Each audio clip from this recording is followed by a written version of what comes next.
Hey guys, I'm Dr. Travis Owens, and if you struggle with your front squat or your front rack, this is the ultimate guide that's going to help you to figure out what's causing the problem, and I'll show you exactly how to fix it. The front squat can be the movement that you love the most or love the least. And today we're going to go over all of the reasons why you may have an uncomfortable front rack, and we're going to talk about why these things happen and how to fix them. So we're going to start with the very first thing, and that's the grip. The limitations for the front rack can start all the way at the hand. If we think about the position that we need to get a good front rack, we need to start with wrist mobility, forearm mobility, and hand mobility. If the wrist, the elbow, or the hand, the fingers, are stiff, it's going to make it very hard to get into that position. What we need is elbow flexion, forearm pronation, and we need enough mobility in the wrist to give us the little bit left that we need to get the bar to our shoulder. So we're going to start with the hands.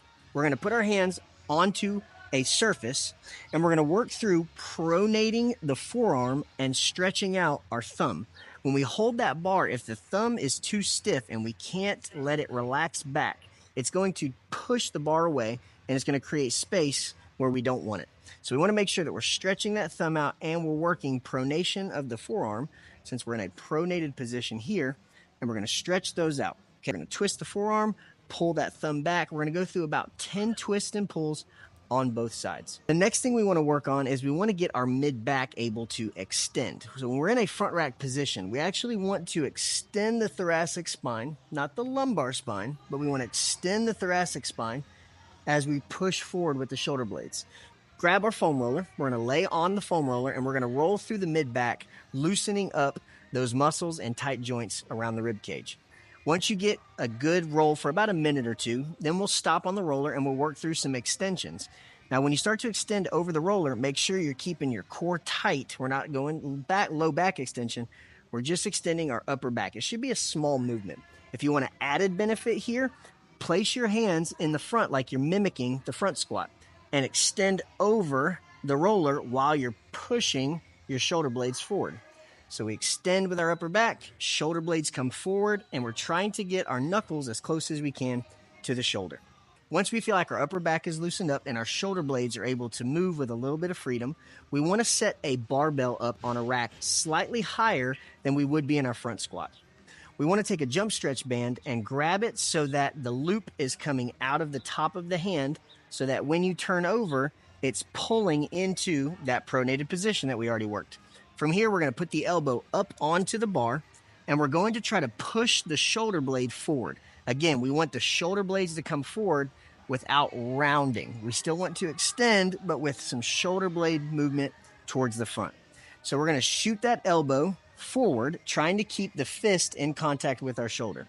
After we go through 10 shoulder blade protraction, then we're going to take the band and let it go all the way, pull our wrist down to the top of our shoulder. From here, we're going to do a elbow stretch, but we're going to do some resistance and release. So we'll press up into the band, then we'll relax, let the wrist come closer to the shoulder, and press up and come back down. And we're going to perform this 10 times. Then we would switch to the other side. Continue this back and forth until you feel your elbow and shoulder blade are getting into the position that is most comfortable for your front rack. Once we get done with our upper body, we want to shift to the lower body.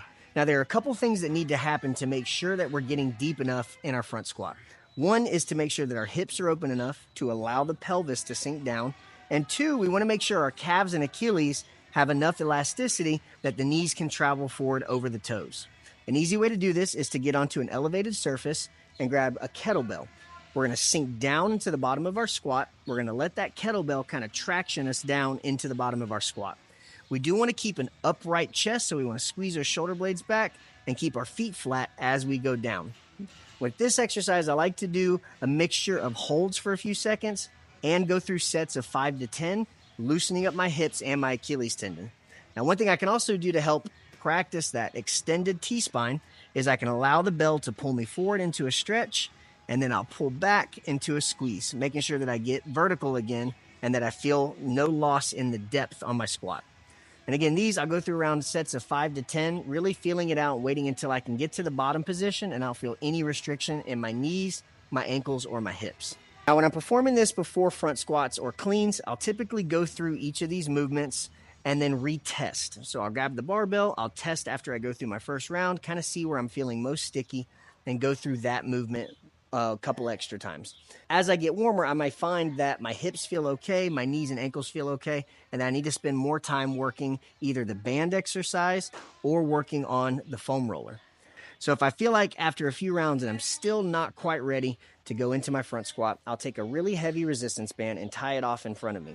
I'll put that around my upper back and I'll get down into the bottom of the squat. Mimicking the front squat, I'm going to allow that band to do two things. One, it's going to create resistance that I have to actively engage against as I'm trying to hold that position.